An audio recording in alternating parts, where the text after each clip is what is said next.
న్యూఢిల్లీలో కేంద్ర హోంమంత్రి బండి సంజయ్ను నిజామాబాద్ ఎంపీ ధర్మపురి అరవింద్ మర్యాదపూర్వకంగా కలిసి సన్మానించారు. వన మహోత్సవం కార్యక్రమంలో స్థానిక కొత్త బస్టాండ్ ఆవరణలో 500 మొక్కలు నాటారు. దర్పల్లి గ్రామ ఊరచెరువు కట్టపై ఎక్సైజ్ డిపార్ట్మెంట్తో సంయుక్తంగా 1500 ఈత చెట్లను నాటించారు.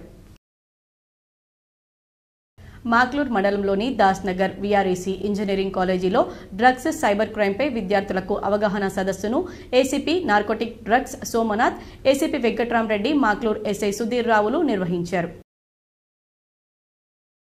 రెంజల్ మండలంలోని బోర్గాం గ్రామంలో అఖిల భారత ప్రగతిశీల రైతు సంఘం రాష్ట్ర అధ్యక్షులు రాయల చంద్రశేఖర్ రెంజల్ కమిటీ తరపున ఆయన చిత్రపటానికి పూలమాలలు వేసి నివాళులర్పించి విప్లవ జోహార్లు తెలియజేశారు.